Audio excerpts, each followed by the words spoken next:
Shalom. Shalom. Apa kabar? Suara saya agak ngebas ya. Soalnya mau hilang-hilang ini. Tapi saya harap tidak hilang hari ini. Tadi khotbah ada di sebuah tempat. Kayaknya ngilang-ngilang sedikit. Saya harap ini Anda tidak terganggu kan suara ini. Ini bukan suara asli ya. Dan juga bukan penampakan. Tapi memang ada persoalan di pita suara. Hari ini saya senang sekali bisa berjumpa dengan Bapak Ibu di tempat ini. Ada sukacita? Coba lihat senyumnya dong. Alkitab berkata hati gembira adalah obat yang manjur. Tapi semangat yang patah mengeringkan tulang. Saya senang memperulang-ulangkan dari Amsal 17 ayat yang ke-22. Kenapa saudara? Di dalam ayat itu sudah ada janji tentang apa? Semua persoalan di kacamata Tuhan, Dia pasti menolong. Tetapi kadang-kadang hati kita yang tidak mengizinkan Tuhan menolong kita. Kenapa bisa begitu? Karena kita punya keputusan. Karena kita punya keinginan. Kadang-kadang Tuhan ingin berkata A, tapi kita ingin yang B. Maka terjadilah percekcokan di dalam diri kita untuk menantikan jawaban dari Tuhan. Tapi hari ini kita akan bersama-sama merenungkan satu bagian dari firman Tuhan tentang the family's role in the mission of God. Artinya apa? Dilarang merokok.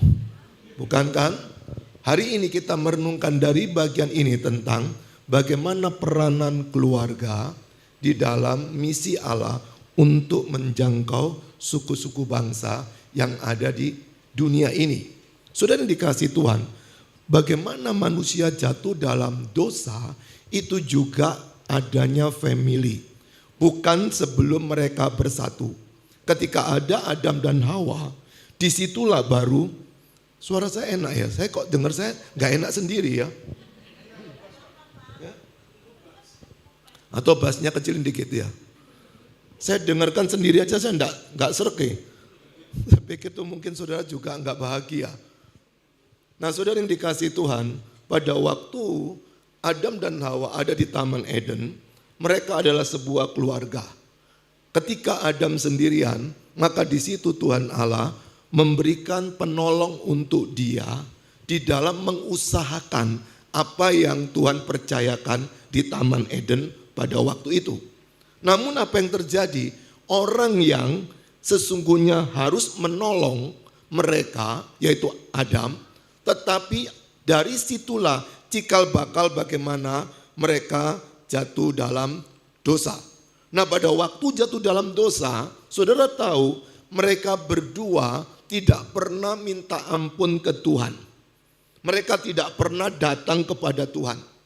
Tapi disitulah cikal bakal misi Allah, missio Dei. Misi Allah ingin berjumpa dengan manusia. Karena apa? Kalau tidak ada inisiatif dari Tuhan Allah, tidak ada satu orang pun yang ingin cari Tuhan. Hari ini aja siapa sih yang suka Tuhan? Kita ini suka berkatnya Tuhan, bukan Tuhannya. Kita ini suka mujizatnya Tuhan, bukan Tuhannya. Kita ini suka uangnya Tuhan, bukan Tuhannya. Kita suka kesembuhan dari Tuhan, bukan Tuhannya. Coba pikirkan baik-baik deh. Apa yang kau perjuangkan selama ini? Pasti kita tidak pernah menomorsatukan Tuhan, tapi menomorsatukan apa yang bisa kita dapat dari Tuhan untuk kemakmuran saya. Maka itu muncullah Injil kemakmuran atau teologi kemakmuran. Sehingga muncul sebuah lagu yang berkata begini, ikut Yesus beres kabeh. Pernah dengar lagu itu? Ikut Yesus itu tambah susah Pak Bu. Yang ngomong beres kabeh pasti salah Yesusnya.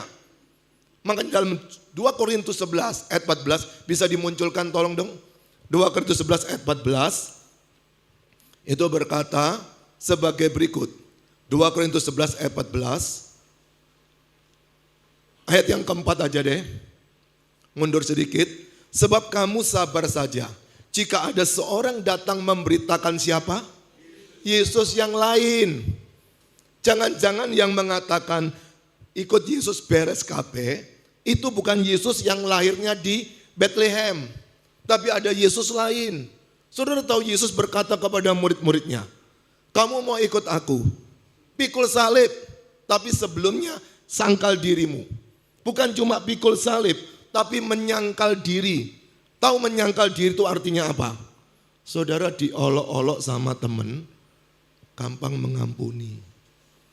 Engkau disakiti sama suami, engkau gampang mengampuni. Namanya menyangkal diri. Dia mengatakan tidak ada dirinya. Pernah tahu nonton film The Mission Impossible? Yang ada di serinya di televisi dan ada di bioskop itu. Siapa lakonnya itu? Tom Cruise ya. Ibu tahu sekali ya. Karena ganteng sih ibu ya. Ibu hafal. Saudara, kalau kita lihat film The Mission Impossible, itu setiap dapat tugas, pasti ada komentar di terakhirnya. Kalau sampai kamu ditangkap, pengirimnya akan menyangkali kamu. Tanggungan sendiri, kamu harus masuk penjara, bahkan mati, itu enggak ada hubungannya sama negara. Kenapa? Sudah disangkali. Tapi pada waktu kita ikut Yesus, kita perlu menyangkal diri. Kenapa saudara? Karena di situ kita baru bisa memuliakan Yesus. Kembali ke PPT aja. Nah saudara, hari ini kita akan merenungkan tentang the family's role in the mission of God. Itu sudah dimulai sejak di Taman Eden, ketika Tuhan Allah lihat bahwa manusia tidak suka dengan Tuhan. Meskipun dia sudah jatuh dalam dosa, apa hasilnya? Tuhan Allah yang turun menjumpai mereka. Pada waktu turun menjumpai mereka, Tuhan berteriak, hai Adam, di manakah engkau? Tapi saudara tahu kenapa muncul teriakan, hai Adam, di manakah engkau? Karena pada waktu Tuhan Allah turun ke Taman Eden, mereka sembunyi. Pada waktu sembunyi baru diteriakin. Artinya apa? Ketika Tuhan datang, mereka ketakutan luar biasa. Tapi itulah misi bagaimana Allah ingin menjumpai manusia yang menyakiti dia. Allah ingin menjumpai manusia yang pernah tidak taat kepada dia. Artinya ketika itu Allah betul-betul memikirkan bagaimana manusia ini bisa berdamai dengan dirinya. Manusia tidak ingin berdamai dengan Tuhan. Tapi misi ini, mission ini, itu adalah satu cerita Tuhan yang ingin berdamai dengan kita. Itu sebabnya saudara, pada waktu mereka sedang mengalami persoalan yang berat, tolong munculkan ini, Kejadian pasal 3 ayat yang ke-15. Kejadian pasal 3 dulu ya, kecepatan. Kejadian pasal 3 ayat yang ke-15, itu berkata seperti ini. Aku akan mengadakan permusuhan antara engkau dan perempuan ini, antara keturunanmu dan keturunannya. Keturunannya akan meremukkan kepalamu dan engkau akan meremukkan tumitnya.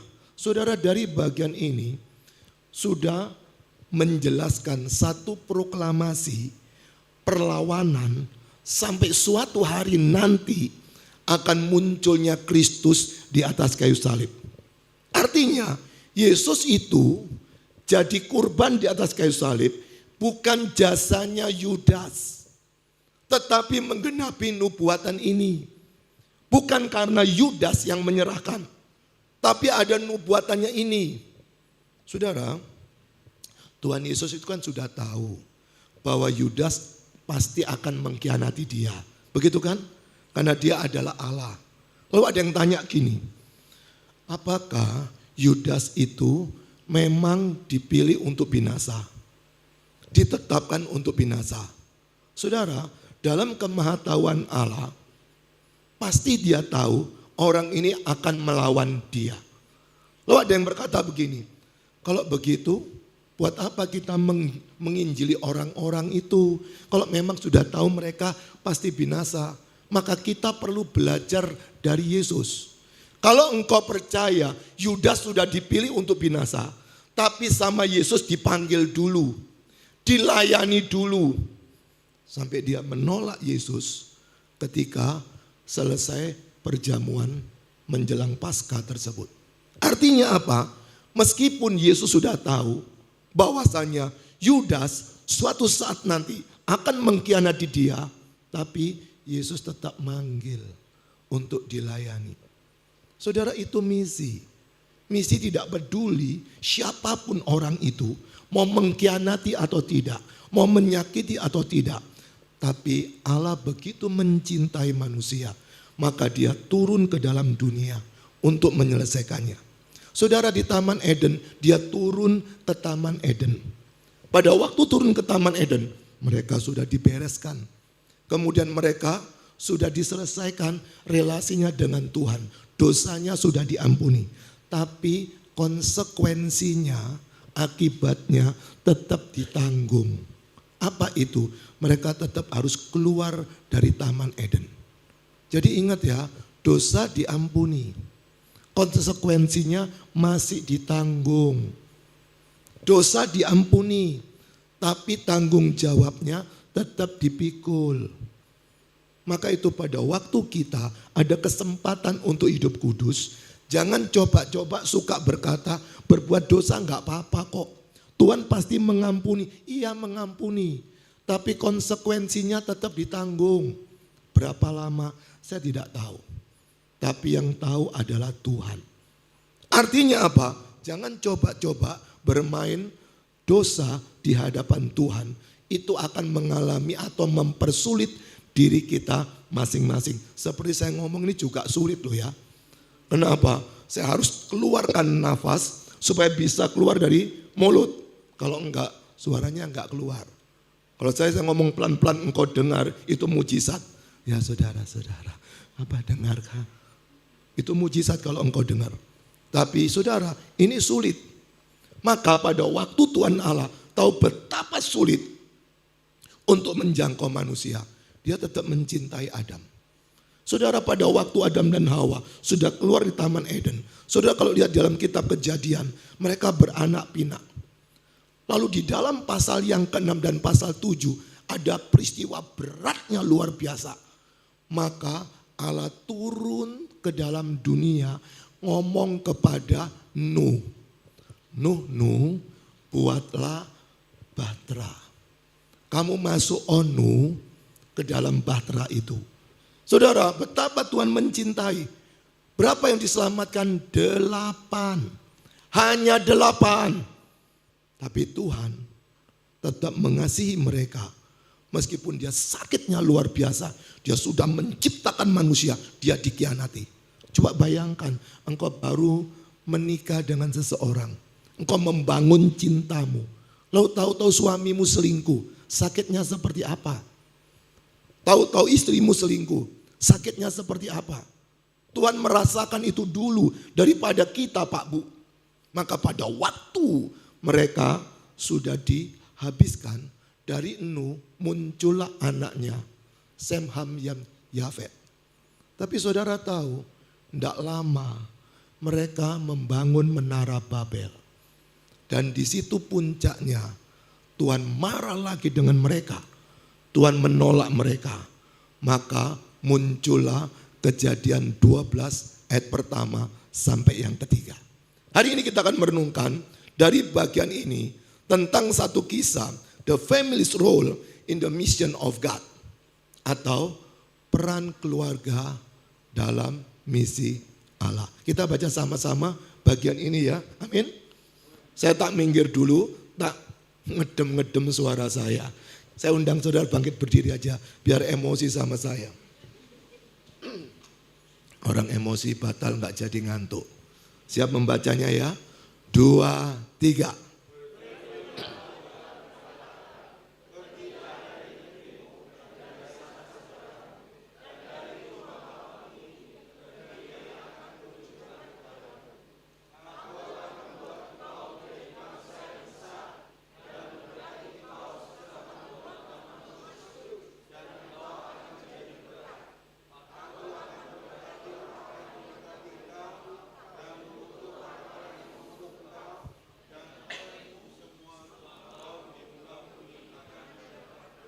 Amin. Silakan duduk.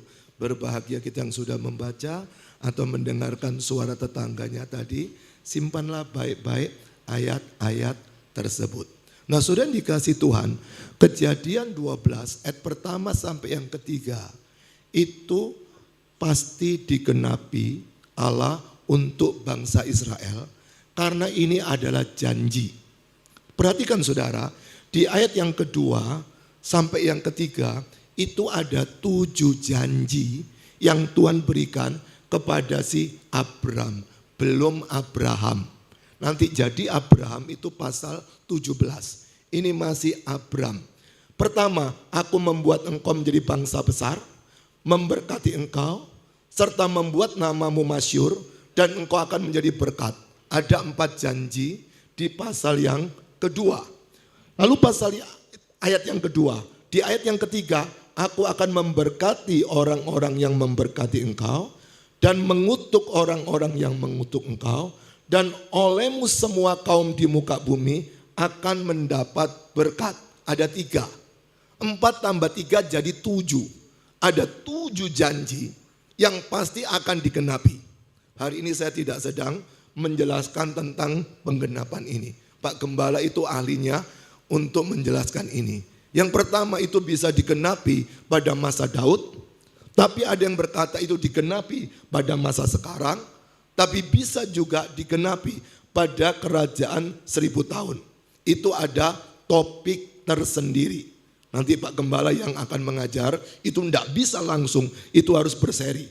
Apakah itu digenapi dulu atau digenapi masa ini atau digenapi nanti masa depan. Itu ada 2-3 pemikiran yang muncul untuk penggenapan ini. Yang pasti adalah janji tersebut pasti digenapi. Kalau tidak digenapi, maka Tuhan kita pendusta. Kalau tidak digenapi, Tuhan kita pembohong. Jadi apapun janji yang ada di dalam Alkitab, itu pasti digenapi. Tapi saudara membacanya harus kontekstual. Harus dibaca secara utuh. Jangan diambil ayat satu persatu, lalu kita pikir sendiri, itu akan menyesatkan kita. Karena ayat Alkitab tidak turun dari langit itu satu demi satu, tapi satu kisah. Nah saudara, kalau kita perhatikan lagi, di ayat yang kedua ini, ada janji yang sifatnya kuantitatif. Perhatikan di situ, engkau akan menjadi bangsa yang besar. Janji yang nilainya itu seakan-akan kuantitatif, tetapi ada juga janji yang kualitatif.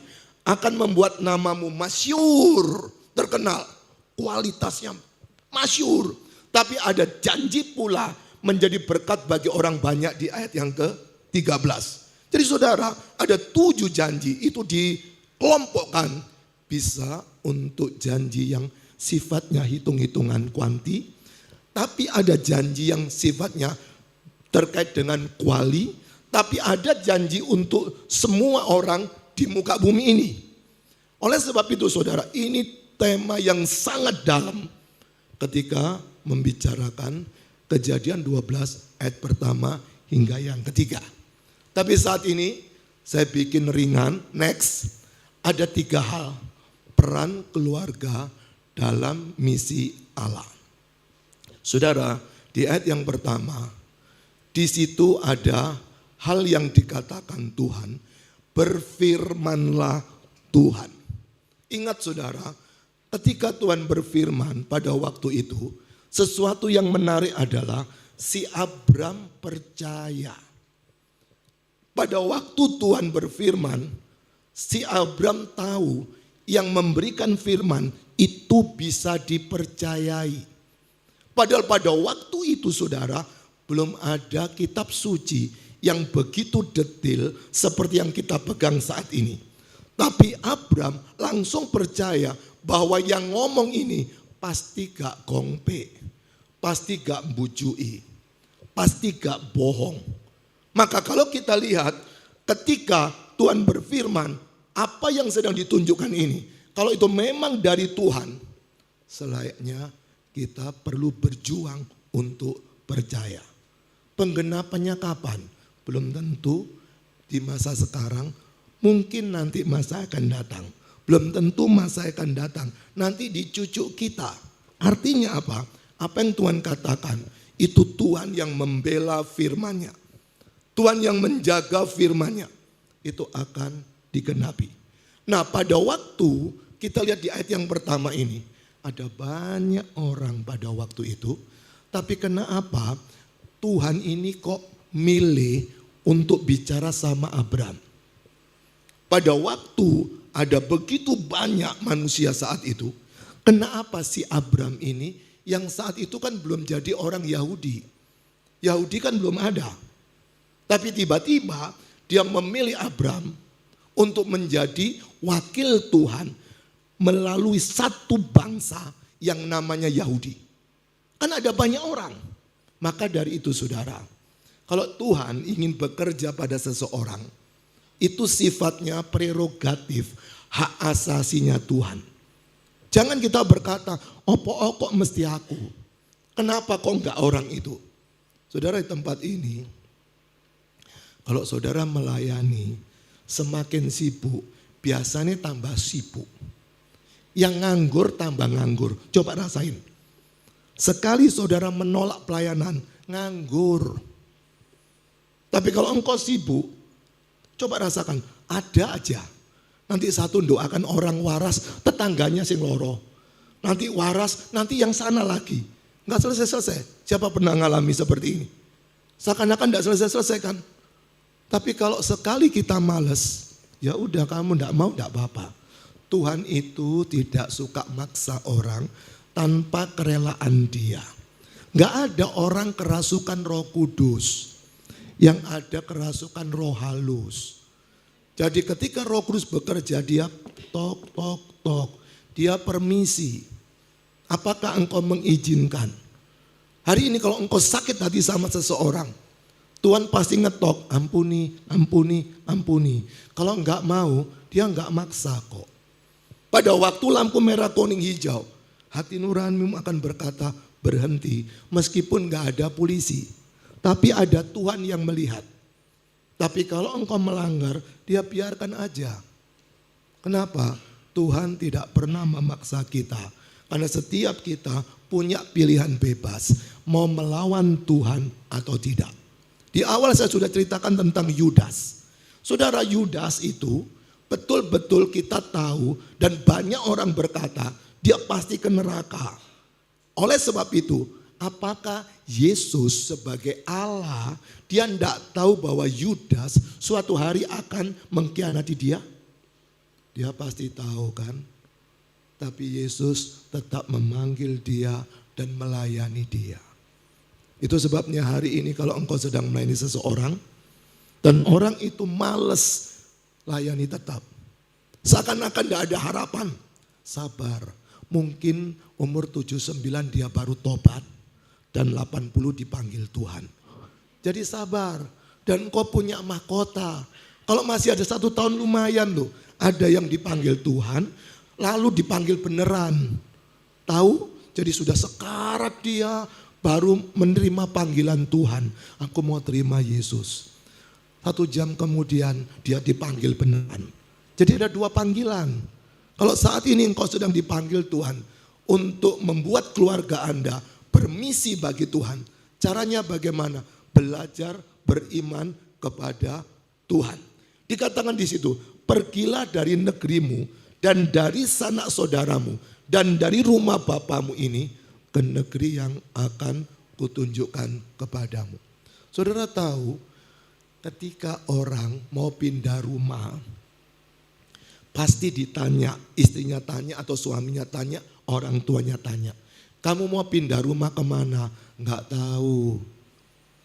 Siapa yang kasih tahu kamu kok pindah rumah? Aku disuruh Roh Kudus pergi ke Aceh. Siapa di sini orang tua yang mengizinkan tiba-tiba anaknya pamit pindah ke Aceh? Ada?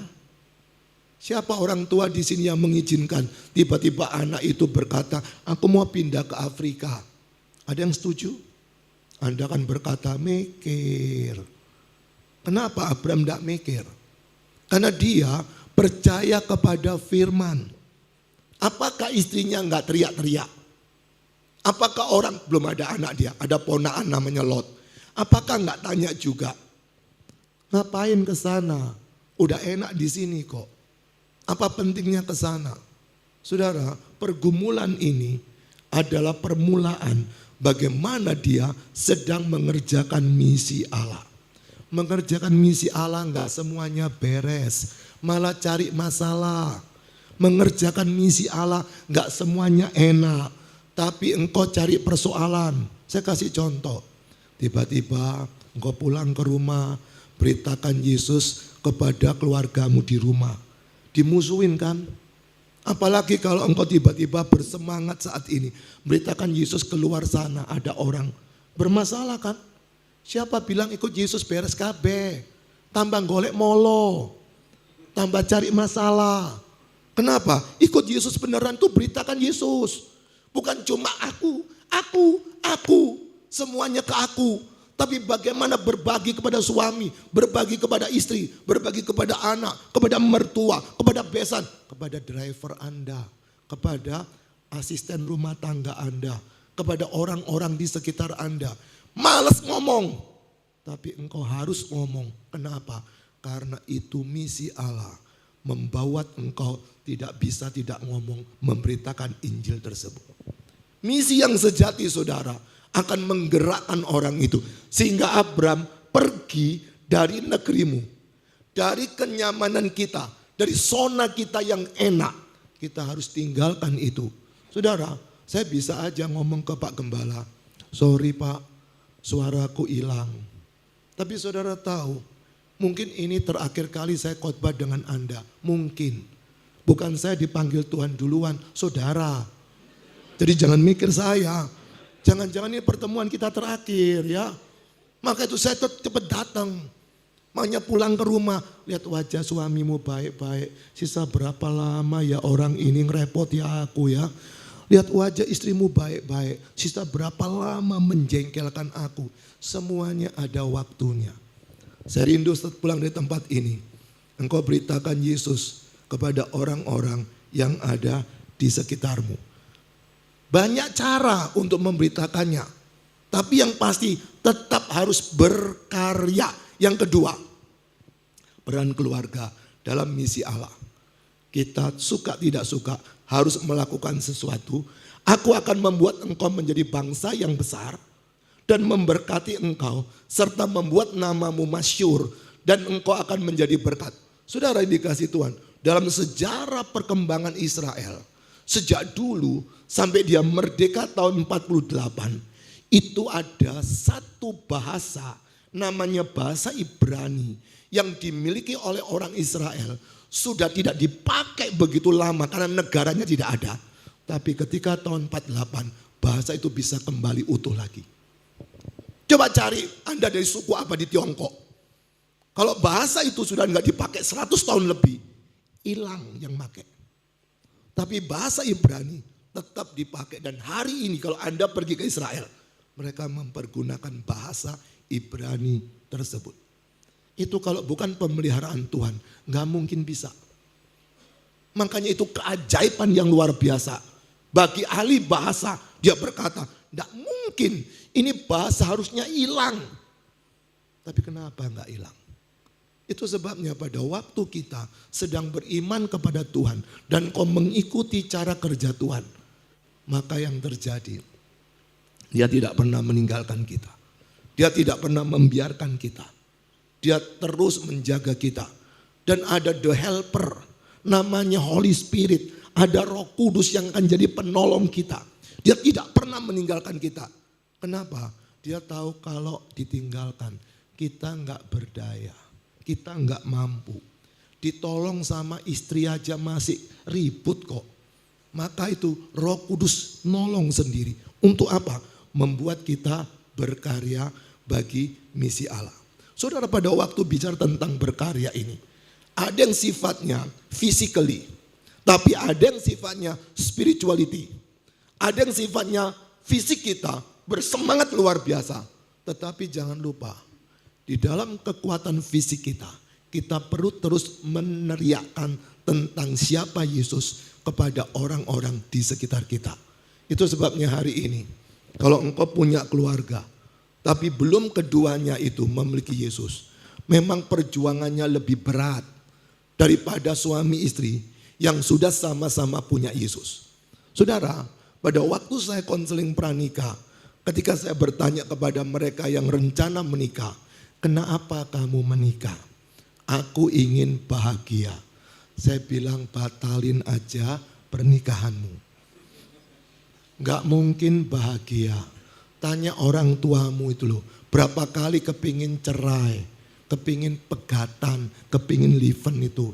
Tanya orang tuamu, berapa kali ngamuk-ngamuk tukaran, berapa kali nyumpahin. Orang tuamu tuh sudah sumpek hidupnya sama papamu, sama mamamu. Gitu kok kamu melok-melok. Itu kan nyari perkara kan, nyari persoalan kan. Tapi orang tua juga raja tega ya. Kapan kamu nikah? Kapan kamu nikah? Kenapa? Masa aku yang menderita, anakku tidak menderita juga. Jadi penderitaan itu harus ditularkan ke bawah. Nah, saudara yang dikasihi Tuhan, pada waktu pernikahan sesungguhnya bukan cari bahagia, tapi mencari keserupaan dengan Kristus. Makanya keduanya berjuang mencari keserupaan dengan Kristus. Dan salah satu yang menolong kita untuk semakin serupa dengan Kristus adalah orang terdekat kita. Makanya kalau engkau tidak menikah, gak ada yang menajamkan itu. Kalau engkau tidak menikah, gak ada orang yang menolong kita untuk semakin melekat. Saudara, bagaimana kita bisa melakukan buah roh? Kasih, sukacita, damai sejahtera, kesabaran, kemurahan, kebaikan, kesetiaan, kelemah lembutan, dan penguasaan diri. Ketika kita menghadapi masalah yang sifatnya berlawanan dengan buah roh. Contoh, kalau saudara punya teman tidak setia, engkau tidak setia ya enggak apa-apa, sudah pergi dia. Tapi kalau engkau punya suami tidak setia, istri tidak setia, mau diusir kemana? Tetap kembali ke tempat tidur kan? Kalau engkau punya teman menyakiti engkau enggak sabar sama dia, silakan pergi. Tapi kalau engkau punya pasangan enggak sabar, dia tetap tidurnya seranjang kok. Balik lagi ke situ kok.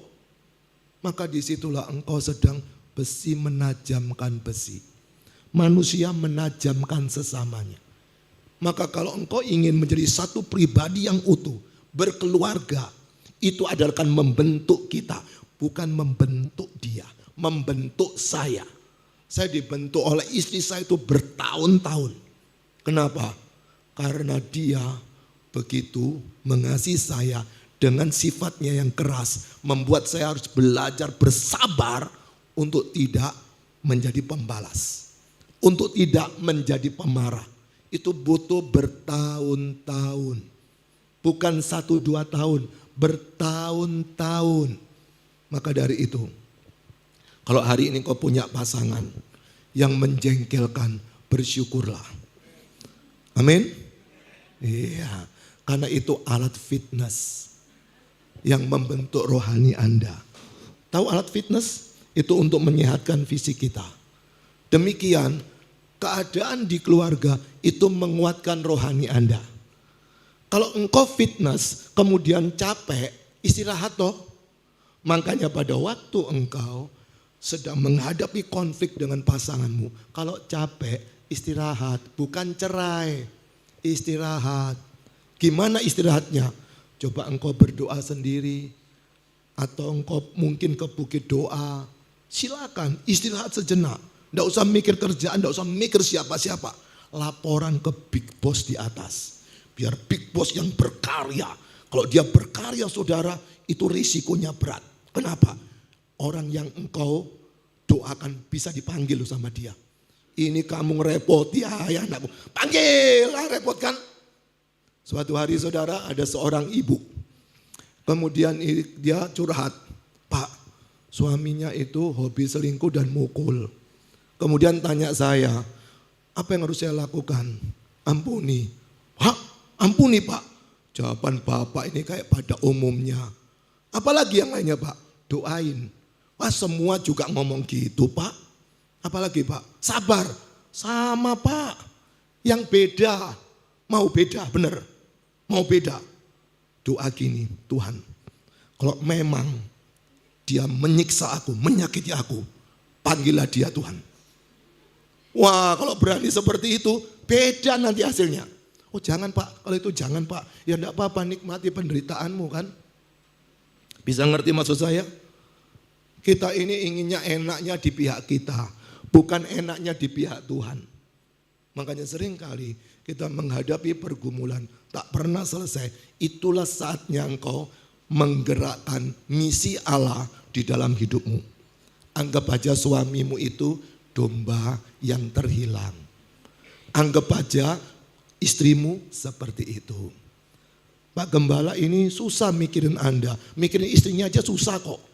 Mikirin makhluk-makhluk ini tambah susah.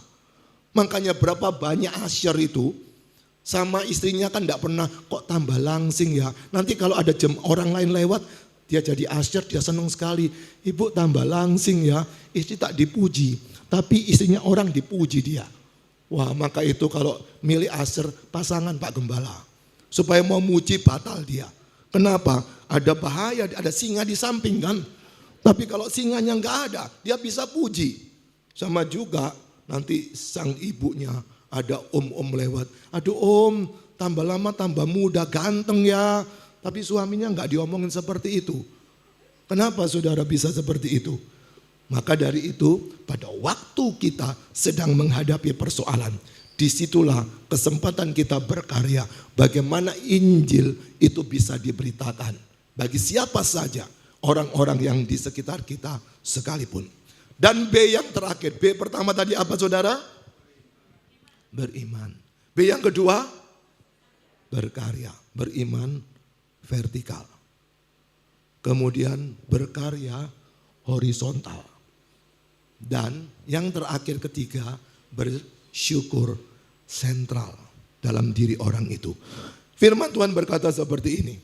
Aku akan memberkati orang-orang yang memberkati engkau dan mengutuk orang-orang yang mengutuk engkau. Dan olehmu semua kaum di muka bumi akan mendapat berkat. Saudara ingat, ini adalah firman. Kalau ini firman akan terjadi untuk orang-orang yang mengutuki keturunan dari Abraham. Itu pasti terjadi. Tapi ingat, tolong bedakan mengutuki sama marah ya. Bedakan mengutuki sama mengkoreksi. Mengutuk itu berarti dia memang menyumpahi. Tapi pada waktu orang Yahudi hari ini, ketika ada orang di sana yang percaya Yesus, dia akan dipenjara. Loh kita bisa marah sama dia. Saudara kita aja nggak boleh saling mengutuki kok. Mengutuki tentu saja bukanlah tipikal seorang yang cinta Tuhan. Semua kutuk sudah ditanggung oleh Yesus di atas kayu salib. Kenapa kita yang mengutuki lagi? Semua kutuk sudah selesai. Apalagi ada orang tua yang mengutuki anaknya. Anak yang mengutuki orang tuanya. Mengapa bisa seperti itu? Karena dia berpikir dengan mengutuki itu Tuhan akan membela dia. Tapi saudara, dalam kasus ini adalah firman Tuhan untuk menguatkan Abraham yang akan pergi ke sebuah tempat. Saudara, pada waktu dia masuk ke tanah Kanaan, ada kelaparan. Dan dia harus pergi ke Mesir. Dan dia berbohong bahwa istrinya itu bukan istrinya. Dia bohong lagi kepada Abimelek. 2 kali dia membohong. Tapi ingat, itulah misi tetap dia kerjakan. Jangan berpikir Abraham itu orang baik-baik saja. Sama kayak kita juga bermasalah. Tetapi pada waktu sedang menghadapi persoalan, ingat kita ini adalah anak-anak Tuhan. Ingatlah bahwa kita adalah murid-murid Kristus. Ingatlah bahwa kita adalah saksi-saksinya. Kadang-kadang kita mengalami sesuatu yang menyakitkan, kita jatuh. Tapi cepat naik. Kalau engkau jatuhnya ke bawah, naiknya agak berat. Coba bayangkan kalau jatuhnya ke bawah, naiknya lebih berat lagi. Makanya tiap hari kita perlu koreksi, bersyukur dengan apa yang kita miliki hari ini. Karena kalau kita tidak berjuang untuk bersyukur, kita akan gampang putus asa menghadapi kenyataan. Padahal kita adalah seorang saksi yang harus menjadi berkat bagi orang banyak. Namun ternyata kita tidak bisa mengatasi emosi diri sendiri. Akibatnya apa? Kita sedang mengurusi diri terus-menerus. Pada waktu Abraham mengerjakan misi ini, perjalanan hidupnya tidak baik-baik saja. Banyak persoalan yang sedang dihadapi. Dan sudah tahu apa yang terjadi. Waktunya habis. Mari kita bangkit berdiri yuk. Iya kan 40 menit Pak Gembala. Sudah selesai Bapak Ibu, ayo bangkit berdiri yuk. Saya buat gini supaya yang ngantuk kaget. Kalau saya bilang yang terakhir, langsung siap-siap bangun. Kalau gini nggak ada waktu dia siap-siap bangun. Bangun langsung puyeng dia. Berbahagia yang kepalanya puyeng hari ini. Berarti engkau memang tidur nyenyak tadi. Saudara, hari ini kita merenungkan 3 hal. Masih ingat gimana peran kita di dalam melakukan misi Allah? Ada 3B. Peran B pertama apa? Lakukan saja apa yang Tuhan ingin kerjakan, kita kerjakan. Jangan ditunda-tunda. Jangan bilang besok. Ya kalau besok ada waktu. Saudara, pada waktu engkau beriman, itu bergantung. Itu trust. Bukan belief. Belief cuma percaya. Belief itu ada ukurannya. Tapi kalau engkau trust, tidak boleh memikirkan apakah dia bisa dipercaya atau tidak. Yang kedua apa? Berkarya. Jangan nganggur di rumah. Kurangi nonton media sosial, bacalah Alkitab. Bacalah buku-buku rohani. Supaya otakmu bisa bekerja, literasi kita naik. Kalau literasi kita nggak naik, engkau susah berpikir kritis. Orang bisa berpikir kritis kalau suka baca. Minimal baca Alkitab. Kurangi mendengar video. Kurangi menikmati televisi. Otak kita tumpul. Engkau susah berkarya. Ketika engkau tidak berkarya, belas kasihanmu sudah hilang. Percuma sama dia. Sifat orang seperti ini. Kan suka nonton di konten-konten. Sifat orang seperti ini. Gayanya seperti ini. Itu mempengaruhi Anda loh. Saya kasih contoh aja. Saudara, kalau di rumah Anda tiba-tiba tengah malam kelambunya jalan sendiri atau tiba-tiba sendok jatuh sendiri, saudara mikir siapa di situ? Nggak mikir Tuhan toh? Karena kebanyakan nonton film horor, langsung mikirnya negatif. Itu pasti adalah setan. Nggak mikir malaikat, apalagi mikir Tuhan. Maka apa yang ada dalam pikiran kita, itu yang akan menggerakkan kita untuk berkarya. Kalau engkau suka baca Alkitab, belas kasihanmu akan jiwa-jiwa akan muncul. Tapi B yang terakhir apa? Bersyukur. Apa itu bersyukur? Kurangi tuntutan. Lihat tangan saya. Kalau bersyukurnya naik, nuntutnya turun. Kalau nuntutnya naik, bersyukurnya turun. Contoh, kalau suaminya suka selingkuh, nggak usah nuntut dia tidak selingkuh.